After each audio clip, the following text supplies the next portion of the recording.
Hello friends, good morning to all of you. आज है 13 जुलाई और 13 जुलाई के सारे इंपॉर्टेंट करंट अफेयर्स हम लोग देखने वाले हैं विथ मैप एंड जीएस के फैक्ट्स। तो चलिए देखते हैं। सबसे पहले बीएचयू के एंट्रेंस पे आधारित ये पूरे एक साल का इंपॉर्टेंट करंट अफेयर्स का पीडीएफ दोनों भाषा में उपलब्ध है। प्राइस मैंने कोरोना को देखते हुए मात्र 65 रुपीज़ रखी है और अगर अभी एक महीने की करंट अफेयर्स परचेज करते हो तो उसकी ही प्राइस होगी लगभग 50-60 रुपये। बट ये पूरे ईयर का करंट अफेयर्स है। इसमें सितंबर से लेके जून मंथ तक करंट अफेयर्स अवेलेबल है 65 रुपीज़ में। ठीक है, तो आप मुझे डायरेक्टली पेमेंट करने के लिए फेसबुक पे कांटेक्ट कर सकते हो और अगर आपको लिंक के थ्रू पेमेंट करना है तो लिंक भी डिस्क्रिप्शन में दे दिया गया है। तो दोनों चीज़ें ध्यान में रखें। और सबसे पहले पहला क्वेश्चन है विश्व जनसंख्या दिवस। विश्व जनसंख्या दिवस या world population day observed on, ये कब मनाया गया? तो ये मनाया गया 11 जुलाई को। 11 जुलाई, आपको बहुत लोगों को ये पता भी होगा और काफ़ी सारे इंप्रूवमेंट भी मैं धीरे धीरे कर रहा हूँ ताकि जो है और ये अट्रैक्टिव हो। तो जितने भी इंपॉर्टेंट डेज हैं उनका मैंने लिस्ट यहाँ पे रख दिया है। जुलाई इंपॉर्टेंट डेज तो आप यहाँ देख सकते हैं। 1 जुलाई को है doctors day, doctor Bidhan Chandra रे जो कि वेस्ट बंगाल के चीफ मिनिस्टर भी थे और ये इन्हीं के सम्मान में ये डॉक्टर दिवस मनाया जाता है। नेक्स्ट है राष्ट्रीय डाक कर्मचारी दिवस भी मनाया जाता है 1 जुलाई को। ठीक है, अगला है चार्टर अकाउंटेंट डे भी मनाया जाता है 1 जुलाई को। ये मैंने आपको बताया है। नेक्स्ट है, आप यहाँ देखोगे 2 जुलाई के वर्ल्ड यूएफओ डे। 2 जुलाई में क्या क्या है? World UFO day, unidentified flying object. 2 जुलाई को है नेशनल एनीसेट डे, ये भी है 2 जुलाई को। 3 जुलाई को है राष्ट्रीय फ्राइड क्लैम दिवस। ठीक है, 25 जुलाई को आप देखिए, मैं ज़्यादा एक दिन रख दूंगा, आप लोग कंफ्यूज होकर परेशान हो जाओगे, इसलिए मैंने लिमिटेड ही रखे हैं जो इंपॉर्टेंट हैं। 25 जुलाई को है नेशनल रिफ्रेशमेंट डे। ठीक है, रिफ्रेशमेंट डे। 26 जुलाई को है कारगिल विजय दिवस। क्या है? कारगिल विजय दिवस। 26 जुलाई को एक और है, उसमें अंतिम शुक्रवार की बात करें तो सिस्टम एडमिनिस्ट्रेशन अप्रिसिएशन डे। 28 जुलाई को राष्ट्रीय अभिभावक मतलब पेरेंट्स डे। ये कब है? 28 जुलाई को। फोर्थ संडे जब भी होगा तो लगभग ये इस बार के 28 जुलाई को होना चाहिए। और विश्व प्रकृति संरक्षण मतलब नेचर कंजर्वेशन डे भी है 28 जुलाई को। 28 जुलाई को वर्ल्ड हेपेटाइटिस डे भी है। तो ये सारी चीज़ें चूँकि हैं, अवेलेबल हैं और ये पूछे जाते हैं एग्जाम में, तो मेरा ये हमेशा कोशिश करता हूँ कि करंट अफेयर्स के साथ जो एक्स्ट्रा इंपॉर्टेंट जीएस के फैक्ट्स हैं उसको रिवीजन कराते चलें। 29 जुलाई को है अंतर्राष्ट्रीय बाघ दिवस या international tiger day. Next question है, किस राज्य ने दूध और उसके उत्पादों के शुद्धता के लिए अभियान चलाया है? Which state has launched campaign for milk and milk products purity. दोनों भाषाओं में करंट अफेयर्स है, तो आपको तैयार रहना है और जितने भी इंपॉर्टेंट अलग से चीज़ बताएं प्लीज़ नोटबुक निकाल लीजिए और रिवीजन करिए। तो Rajasthan is the right answer. Rajasthan ने दूध और मिल्क प्रोडक्ट के लिए एक तरीके से अभियान लॉन्च किया है और राजस्थान के बारे में आपको पता ही है। राजस्थान के सीएम और गवर्नर आप मुझे कमेंट करके बताओगे। आज का सवाल यही है। राजस्थान की राजधानी है जयपुर और जयपुर को हाल ही में अभी पिंक सिटी जिसको जयपुर कहते हैं, इसे वर्ल्ड हेरिटेज साइट में इंक्लूड किया गया है। तो ये मोस्ट इंपॉर्टेंटली करंट अफेयर्स का क्वेश्चन है, आपको याद रखना है। नेक्स्ट जो क्वेश्चन है वो क्या है? यहाँ पे कितने नेशनल पार्क्स हैं? नेशनल पार्क्स याद करने का सबसे बेहतरीन तरीका है, रोज सुनिए, नोट करिए अगर नहीं याद है तो। सबसे पहला है सरिस्का, दूसरा है रणथंभौर, तीसरा है मुकुंदरा हिल्स जिसे दर्राह भी कहते हैं, चौथा है डेजर्ट नेशनल पार्क और पांचवा है केवलादेव घाना। इतने नेशनल पार्क यहाँ पे हैं। कुछ लेक्स हैं जो कि पूछा जाता है राजस्थान में, जैसे पुष्कर लेक, सांभर लेक आप जानते होंगे, ये है राजस्थान में। पुष्कर लेक कहाँ है? ये भी है राजस्थान में। अरावली पर्वत श्रेणियाँ, ये कहाँ है? अरावली की पर्वत श्रेणी ये है राजस्थान में। ठीक है, अगला जो है टॉपिक वो ये है कि राजस्थान की जो ये अरावली पर्वत श्रेणी है एक तरीके से बहुत पुरानी पर्वत श्रेणी का उदाहरण है, very old mountain series. Next है ग्रेट इंडियन डेजर्ट। इसे ही कहते हैं, जो कि राजस्थान में है। उसके आगे का फैक्ट आपको याद रखना है, इंदिरा गांधी कनाल, ठीक है, यह है राजस्थान में। और मैंने यहाँ मैप आज का डाला है फिजिकल मैप। अब इस फिजिकल मैप से फ़ायदा क्या होता है, फिजिकल मैप से आपको इंडिया का सारा मेन चीज़, मेन पर्वत सब कुछ याद होगा। जैसे कि आपने ये सुना होगा कि भारत की सबसे ऊंची चोटी है K2, तो K2 है यहाँ काराकोरम रेंज में, ये है Jammu and Kashmir POK region में। उसके बाद आता है Zanskar range, Ladakh range, great Himalaya, ये सब है जम्मू कश्मीर में। अब नेक्स्ट है सिंधु नदी के बारे में आपने सुना होगा, तो यहाँ पे सतलज, रावी, व्यास, झेलम, चेनाब, ये सब इसकी सहायक नदियाँ हैं। प्लीज़ रिवाइजन करते चलिए जिन लोगों को बहुत ज़्यादा परेशानी होती है। Kutch of run of Kutch होता है, कच्छ जो है ये कहाँ है, गुजरात में। और इसी में अगर बात करेंगे तो कुल गल्फ ऑफ कच्छ भी है, और नीचे वाले यहाँ पे है गल्फ ऑफ खंभात, मतलब खंभात की खाड़ी, ठीक है। आगे आते हैं, जो पूरे वेस्टर्न कोस्ट हैं उनको दो भागों में बांटते हैं, मालाबार कोस्ट और कोंकण कोस्ट। इसको कहते हैं कोंकण कोस्ट और इसको मालाबार कोस्ट। ये पूरा है कोरोमंडल कोस्ट, मतलब ईस्ट साइड में, और इसके ऊपर है नॉर्दर्न सरकार, ठीक है, ईस्टर्न घाट को।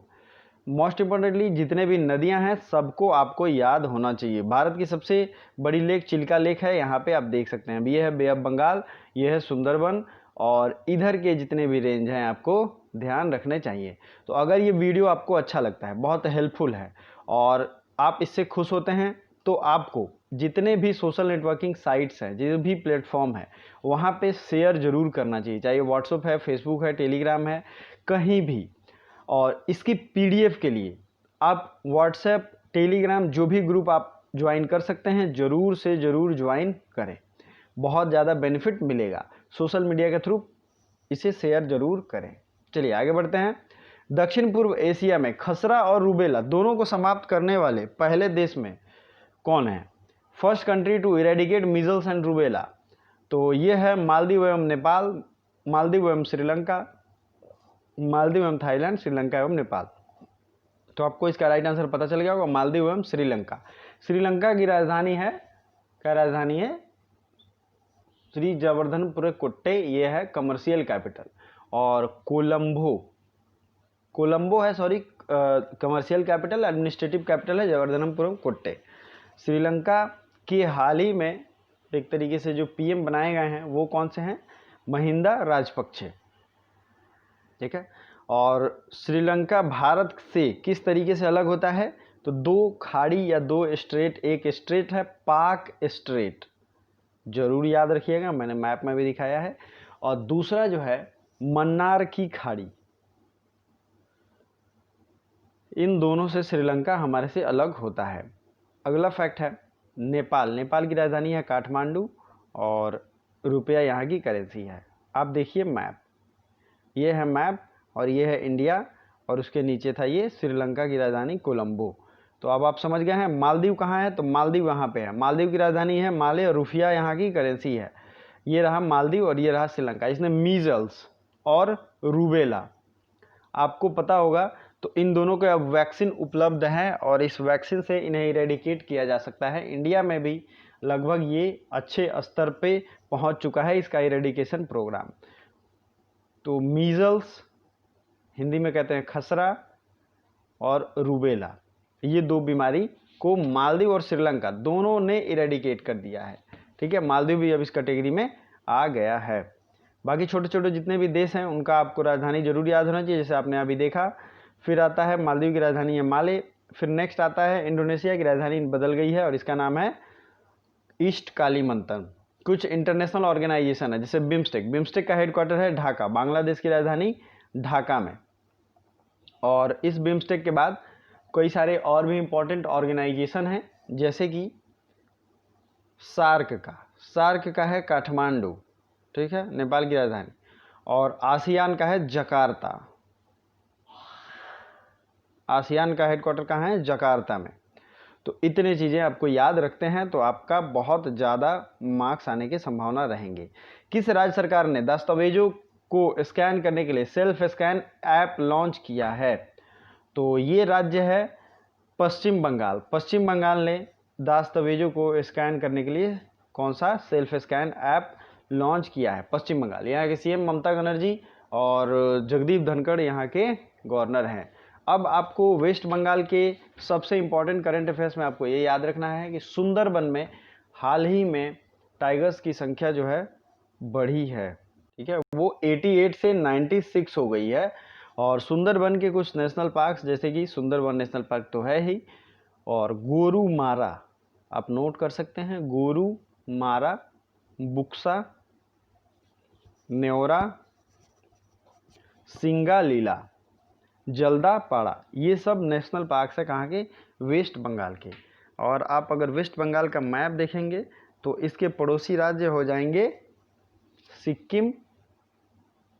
आपको मैं दिखा देता हूँ, ये फिजिकल मैप ही है लेकिन आपको यहाँ से क्लैरिटी ज़्यादा होगी। ये है सिक्किम, छोटा सा सिक्किम में खांगजेंग जोंग नेशनल पार्क है और कंचनजंगा नेशनल पार्क भी यहाँ पे स्थित है।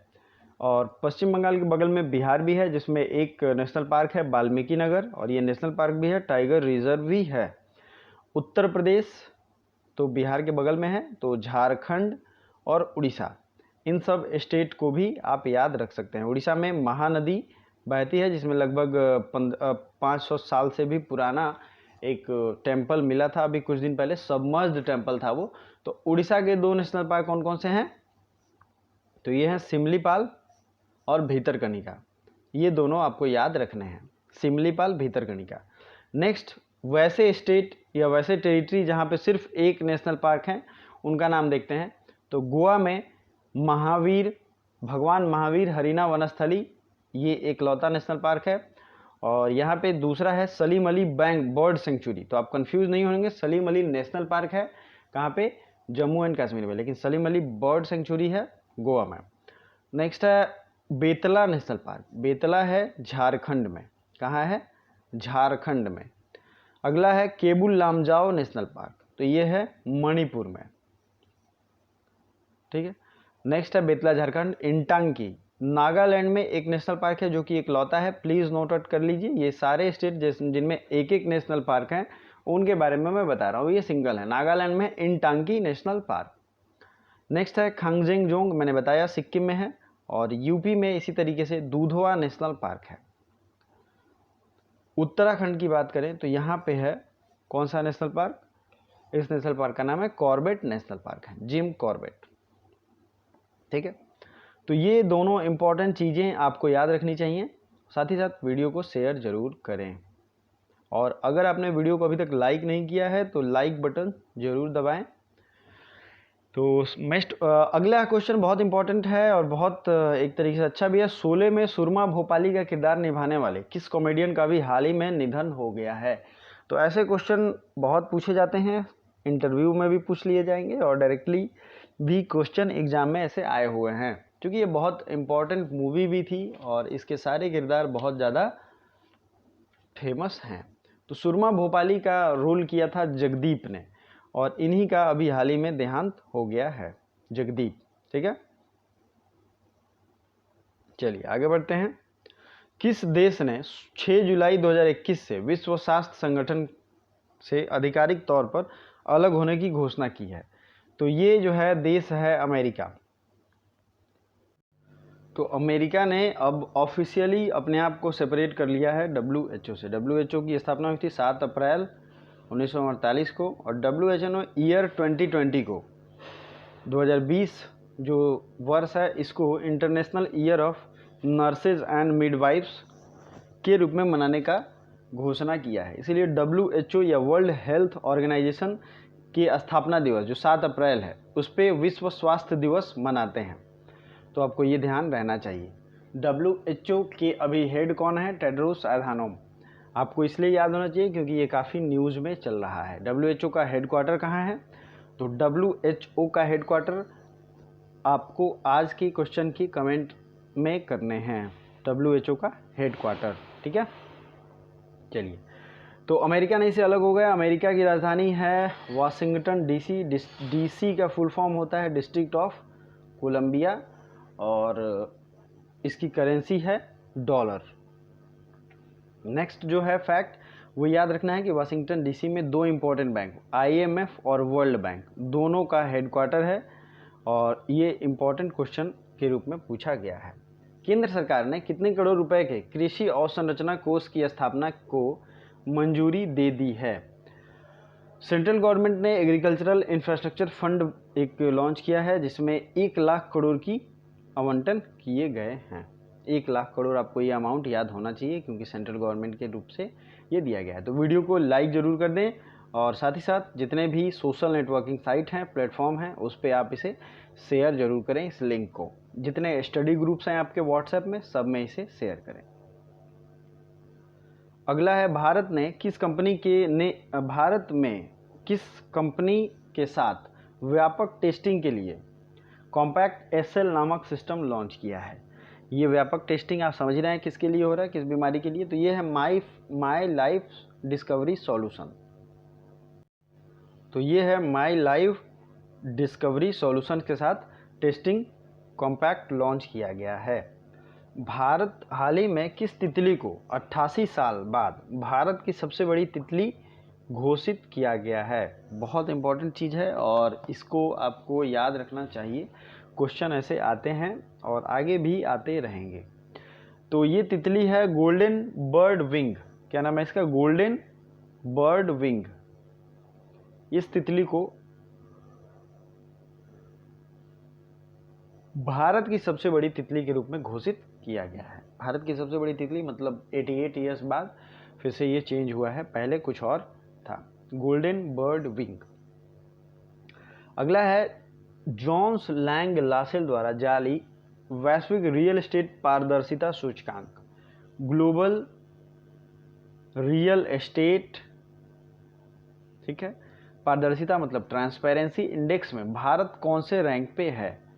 तो रियल एस्टेट के ट्रांसपेरेंसी इंडेक्स में भारत जो है वो 34 रैंक पे है।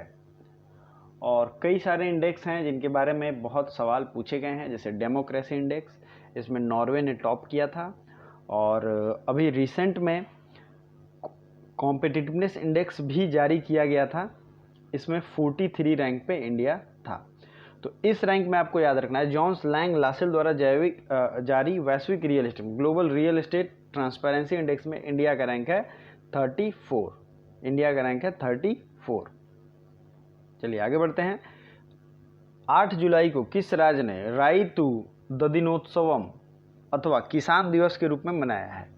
तो ये उस भाषा में इसका अलग नाम है किसान दिवस, लेकिन ये 8 जुलाई को आंध्र प्रदेश में। तो आपसे जो क्वेश्चन पूछा जाएगा वो राइतु ददिनोत्सवम मनाया गया है, आंध्र प्रदेश।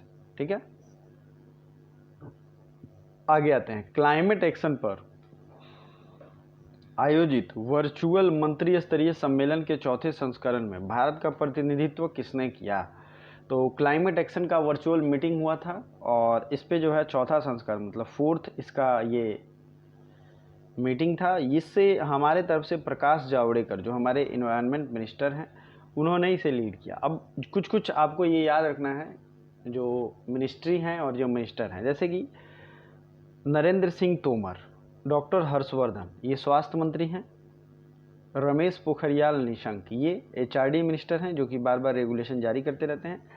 और इसके अलावा जो भी मिनिस्टर हैं, जैसे कि हमारे प्राइम मिनिस्टर के अंदर में क्या क्या मिनिस्ट्री होती है, जैसे स्पेस का जो मॉड्यूल होता है और अर्थ मिनिस्ट्री, ये लगभग कि इनके इम्पॉर्टेंट चीज़ें जो हैं वो PM के अंतर्गत होती हैं।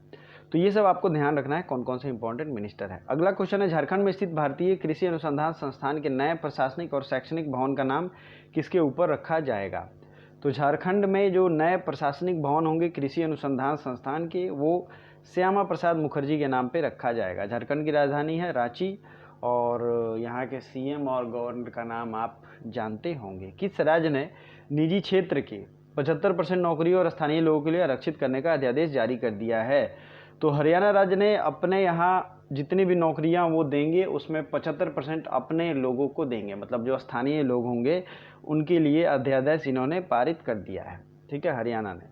इंस्टाग्राम पर सबसे ज़्यादा कमाने वाला सेलिब्रिटी कौन बन गया है? तो ये हैं इवान जॉनसन। इवान जॉनसन जो है इंस्टाग्राम पर सबसे ज़्यादा अर्निंग सेलिब्रिटी, ये इवान जॉनसन हैं।